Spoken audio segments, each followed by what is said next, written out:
Hello friends, welcome back to Strategic Management, and we have been talking about strategically managing value chains, and we would develop this thought into strategically managing value webs also. I will be talking about that, wherein several value chains would be interconnected with each other, and you would realize that organizational life cycle concept and industry life cycle concept, which we have referred to, would traverse into the life cycles of different industries which are interconnected to each other in a system, or even distantly related industries as such.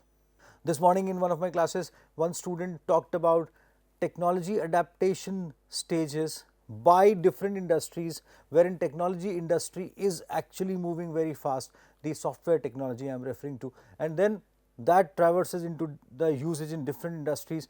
If they speed up, what kind of product output they would be going for, how they have to augment the industry processes and so on.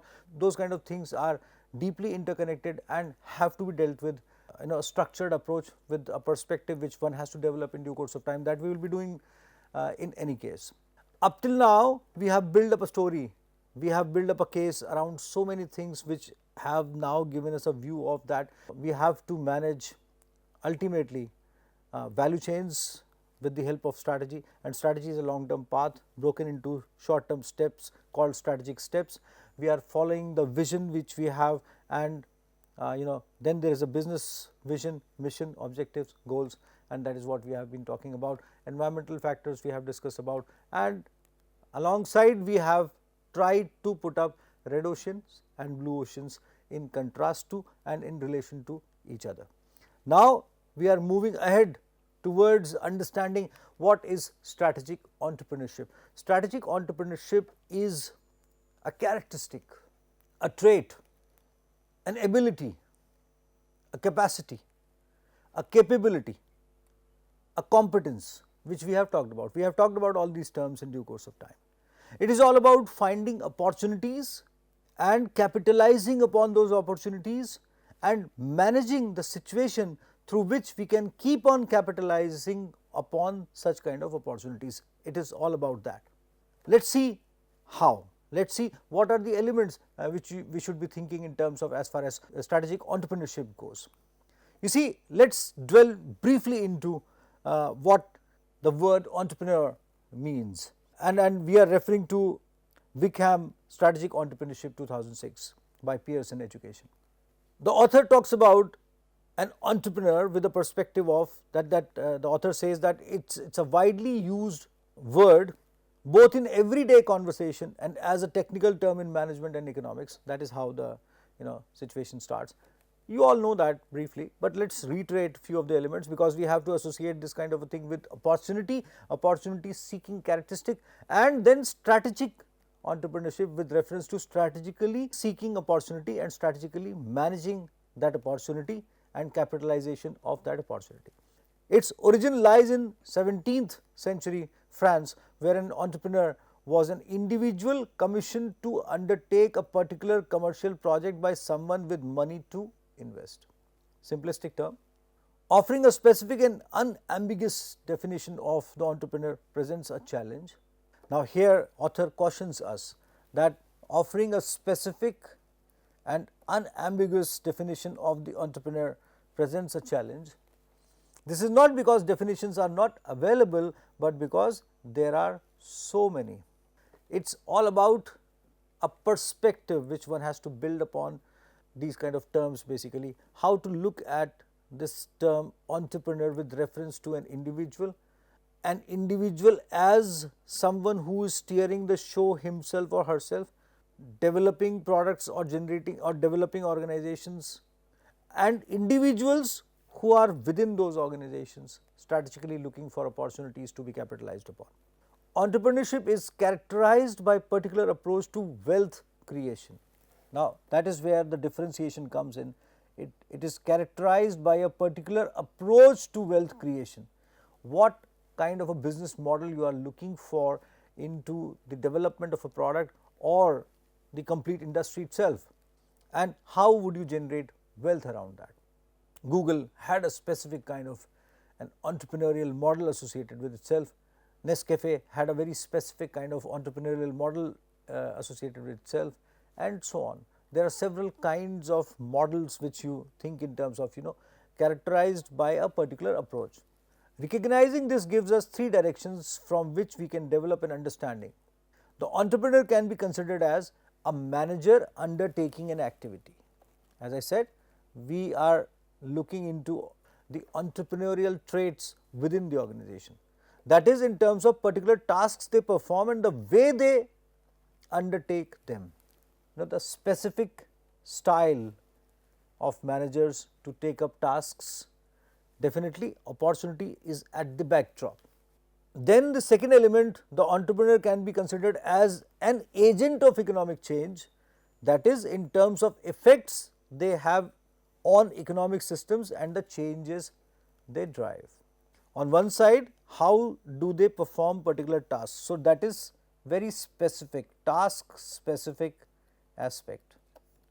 And on the other side, the effects they have on economic systems.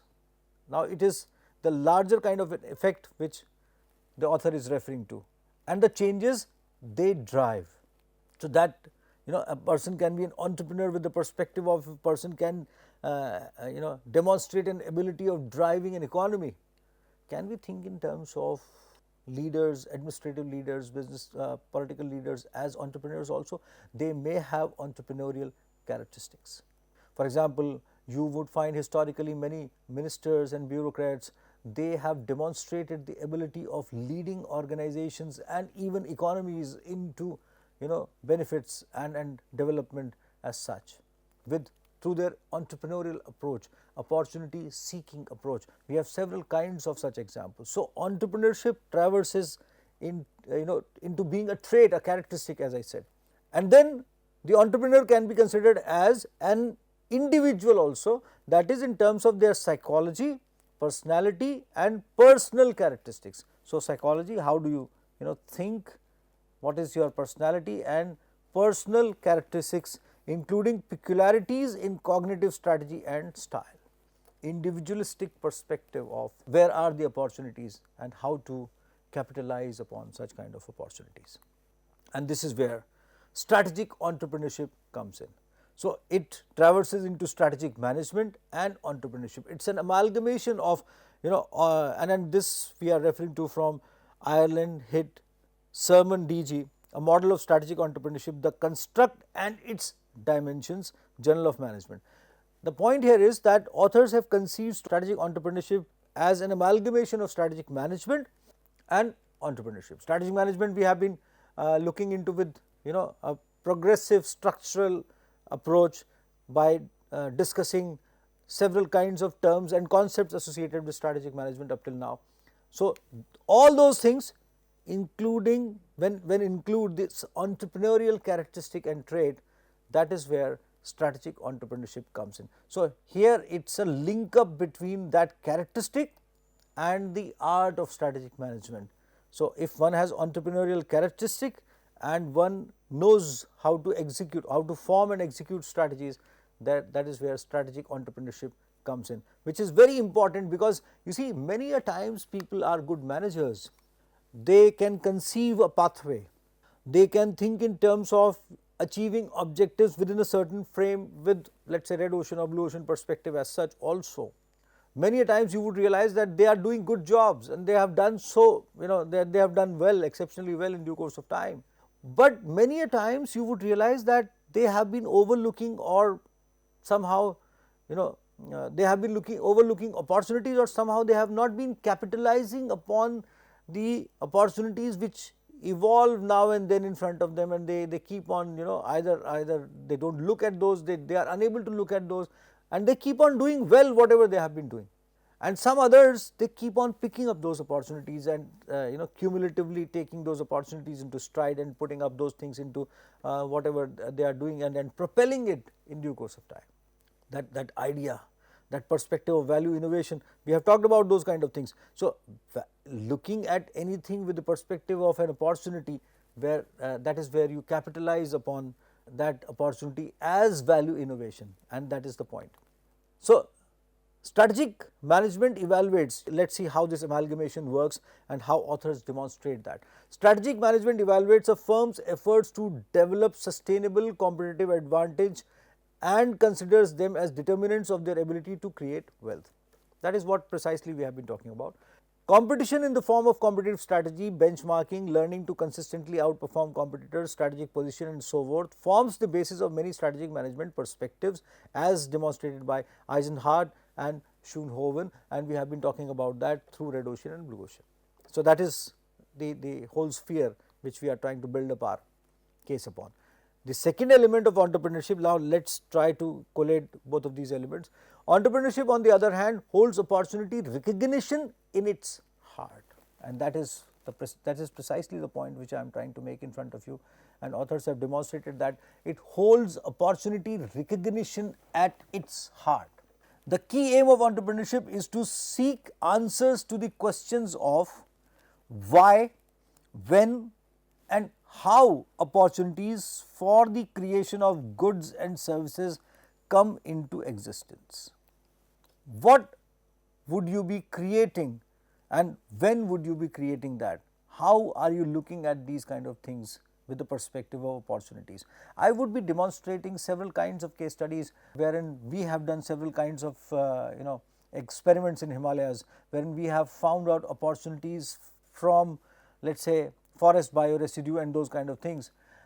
Just to give you examples of, invasive species can be utilized as mosquito repellents as well as car deodorants also. Those kind of experiments we have done, and that is what precisely I am referring to. You may find several several famous examples around these kind of thoughts as well, and you would find several kinds of products around you as case studies which would be demonstrative of these kind of facts. Why, when and how some people and not others discover and exploit these opportunities. Precisely the point which I was trying to make. Few look at them, few do not. And third, why, when and how different modes of action are used to exploit entrepreneurial opportunities. You see, what kind of actions will enable us to capitalize upon those entrepreneurial opportunities, to exploit those entrepreneurial opportunities. The focus of strategic entrepreneurship, as the authors try to say, are broad and rich, building on research from multiple disciplines such as economics, psychology and sociology. You see, the day you start realizing that playing with Lego bricks and constructing structures will help enhance your analytical capabilities or some sort of brain capabilities and capacities, then you would start looking at things with a different kind of an opportunistic perspective. If someone is noticing that at Lego, they would have gone for different kind of a perspective around that.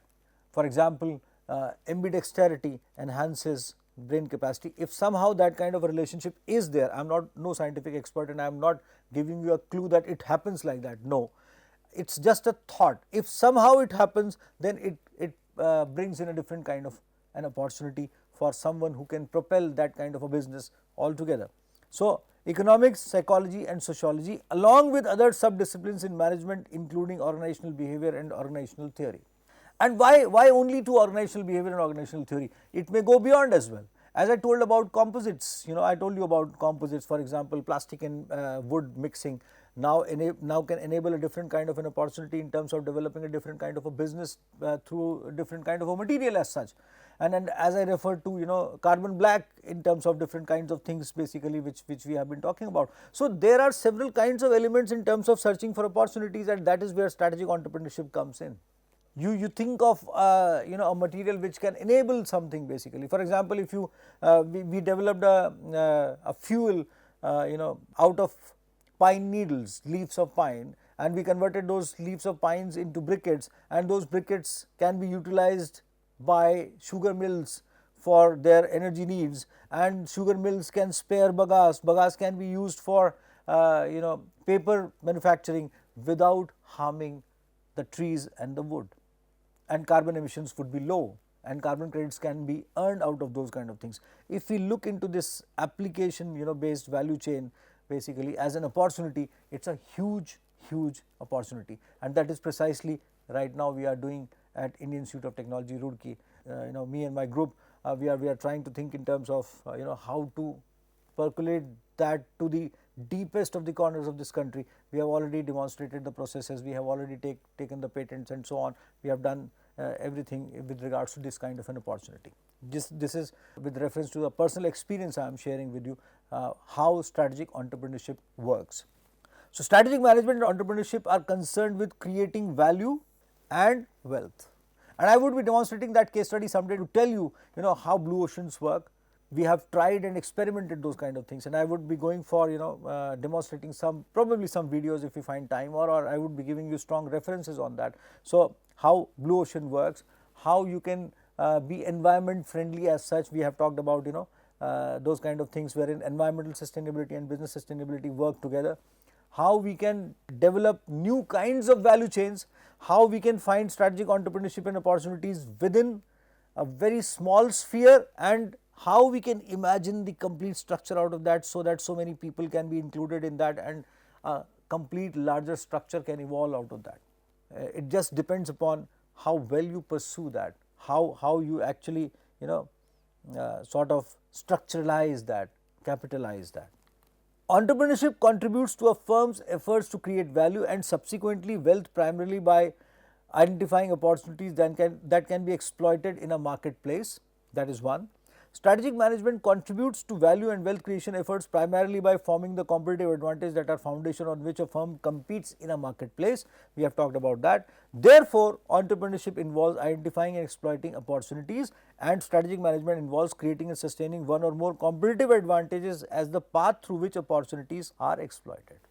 As a path through which opportunities are exploited, strategically managing value chains and value webs while looking for opportunities within the sphere is strategic entrepreneurship.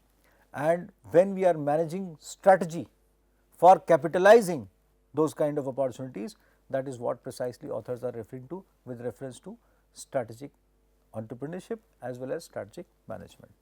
And this is input process output model of strategic entrepreneurship. There are three elements to it: environmental factors, organizational resources, individual resources. I would not take too much of time on demonstrating this in front of you, but and you may refer to the text also. I would briefly talk about these kind of elements, but environmental factors, organizational resources, individual resources, these are called inputs as per the model. Then the processes, resource orchestration are associated with the processes, and outputs, creating value for customers for competitive advantage, creating wealth and other benefits, which traverses into three sides: societal benefits, organizational benefits and individual benefits. Now, let us see very quickly how these three things they behave. Environmental factors in terms of inputs.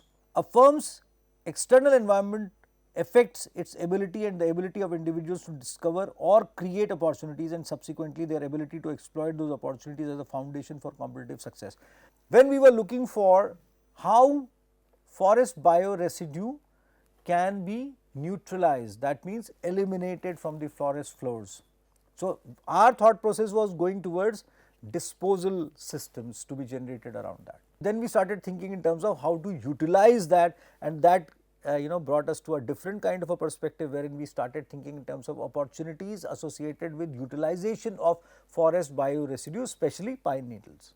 And that is what environmental factors are associated with when we talk of in terms of inputs.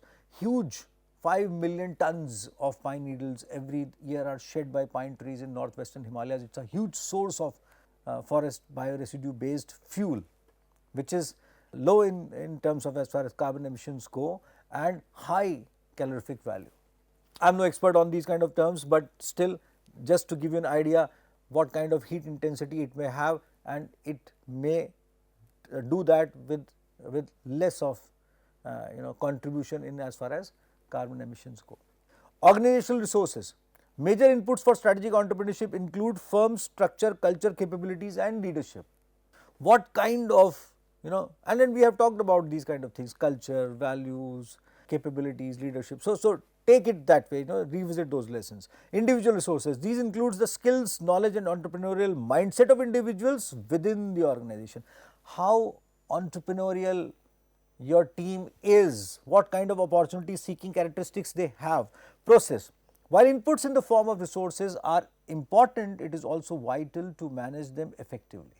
Now, here comes strategic management element. Resource orchestration is concerned with the actions leaders take to facilitate efforts to effectively manage the firm's resources.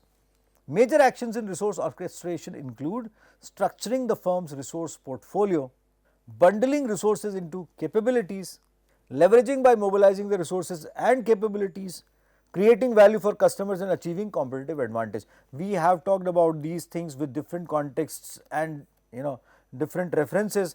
Here we are talking about these things with the reference of entrepreneurial traits.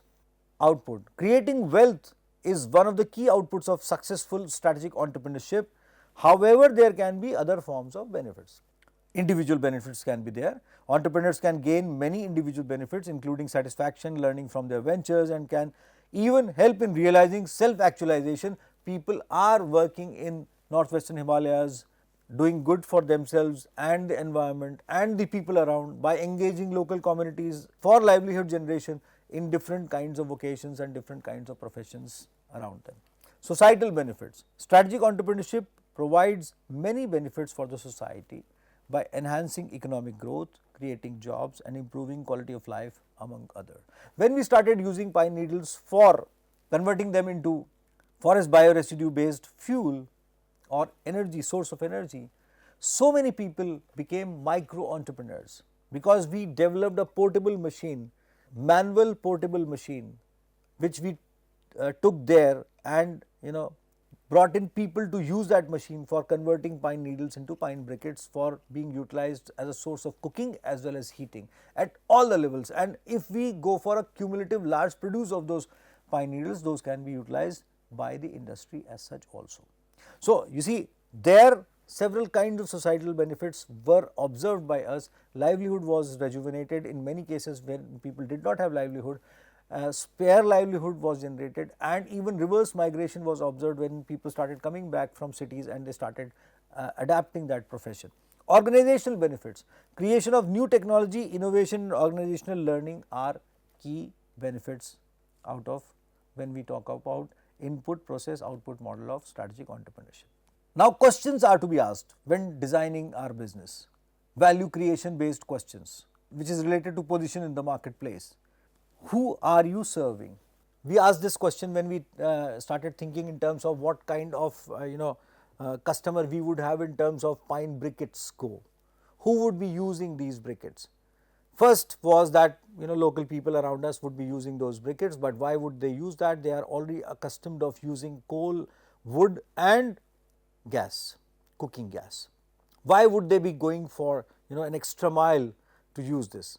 Because of pricing, because of low carbon emissions. They might not be bothered about that. They might not be that aware of that, and they might not be worried about that so much because they are already living in a clean environment and so on. There might be some issues. People are aware of that, but still might not be so associated with the subject. So, who are our customers? Local vendors, people who are managing small tea stalls and restaurants, industry, resorts. Who are our customers? Depending upon the volume we generate and the cumulative produce which we are able to send to different kinds of customers, that is how we would be able to choose customers, what kind of a pricing dynamics we have to go for. So, who are you serving actually? What are you offering? What is the value proposition? The value proposition which we thought of was in terms of a high intensity fuel which was moderately priced, regularly produced without any hindered supply and largely contributing towards some element of environment friendliness also, with a noble cause of supporting the livelihoods of thousands of people who did not have regular livelihood throughout the year because of weather conditions and locational disadvantages. So, what are you offering? We are not just offering a fuel, we are offering a new way to associate or to knit up a new value chain starting from this end to even going to the extent of running factories and mills.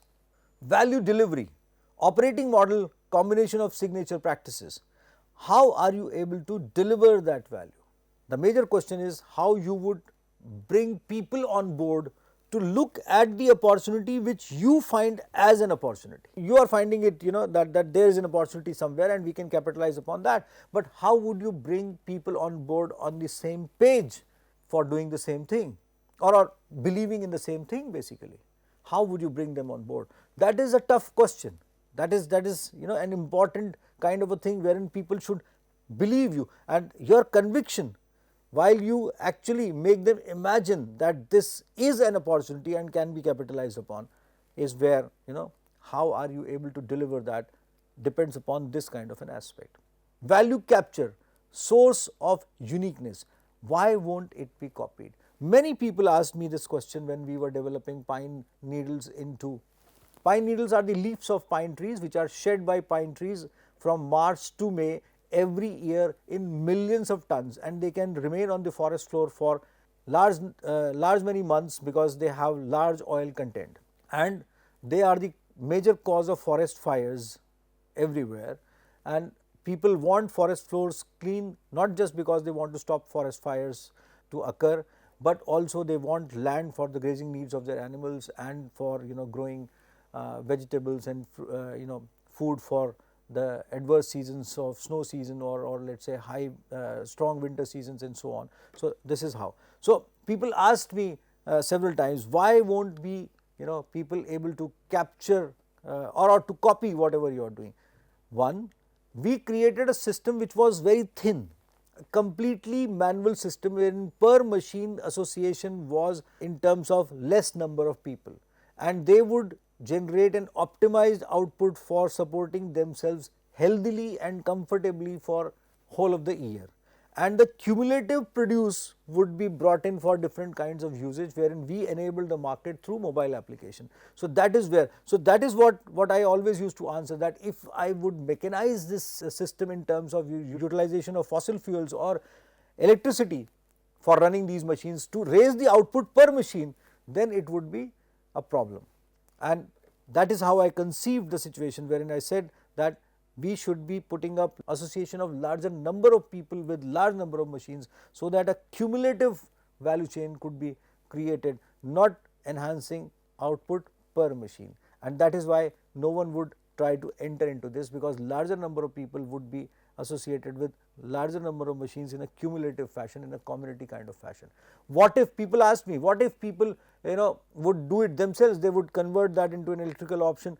They might do that, but by that time large number of people would have already started utilizing that, and they would have got associated with a large market, converted themselves into a cooperative, a community wherein everyone is earning healthily and cumulative income is high, cumulative wealth is high. It is living in harmony along with your community. So, and entrepreneurship is not only for startups, entrepreneurship is for everyone. I would be initiating my discussion from that strategic entrepreneurship is for everyone in my next session, and I will try to associate that with value, how to generate value through different kinds of approaches, and especially an entrepreneurial approach in due course of time. I will be catching up back with you. Till then, goodbye.